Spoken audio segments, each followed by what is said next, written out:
సత్య వాళ్ళ ఇంట్లో అందరూ భోజనాలు చేయడానికైతే రెడీ అవుతూ ఉంటారు. ఇంతలో అక్కడికి సత్య అయితే వస్తూ ఉంటుంది. అది చూసిన వాళ్ళ అమ్మ అయితే, "ఏంటమ్మా నువ్వొక్కడిదానివే వచ్చావు. అల్లుడు గారిని పిలిస్తే అల్లుడు గారు కూడా మనతో కలిసి భోజనం చేస్తారు కదా!" అని చెప్పేసైతే అంటూ ఉంటుంది. ఆ మాటలకి అక్కడ ఉన్న సత్య అయితే, "లేదమ్మా అతను బయట తినేసి వచ్చారంట. ఇప్పుడు ఇక్కడ తినరంట" అని చెప్పేసైతే అంటూ ఉంటుంది. ఆ మాటలు వినగానే అక్కడ ఉన్న వాళ్ళ అమ్మ అయితే, "అదేంటి అలాగా బయటన తినేసి వచ్చారా? నేనిక్కడ వండుతాను కదా! ఇక్కడ అన్నీ నేను చూసుకుంటాను కదా! బయటన తినటం ఏమిటి?" అని చెప్పేసైతే అడుగుతూ ఉంటుంది. ఆ మాటలకి అక్కడ ఉన్న సత్య అయితే, "లేదమ్మా అతనికి బయట ఫుడ్ అంటే ఇష్టం. అందుకే బయటన తినేసి వచ్చేసారు. ఇక మనం తిందాము" అని చెప్పేసైతే అంటూ ఉంటుంది. ఆ మాటలకి, "లేదమ్మా అతన్ని పిలువు కొంచెమైనా తింటారు కదా!" అని చెప్పేసైతే అంటూ ఉంటుంది.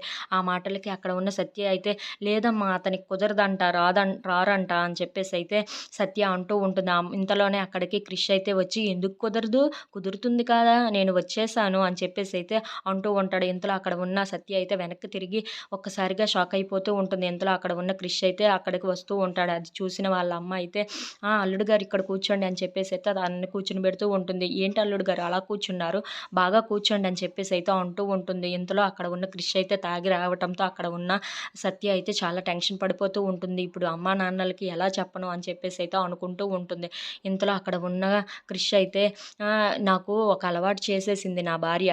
తను తినిపిస్తే కానీ నేను తినలేను" అని చెప్పేసైతే అంటూ ఉంటాడు. ఆ మాటలు వినగానే ఇంట్లో ఉన్న వాళ్ళందరూ అయితే ఒక్కసారిగా నవ్వుకుంటూ ఉంటారు. సత్య మాత్రం చాలా టెన్షన్ పడిపోతూ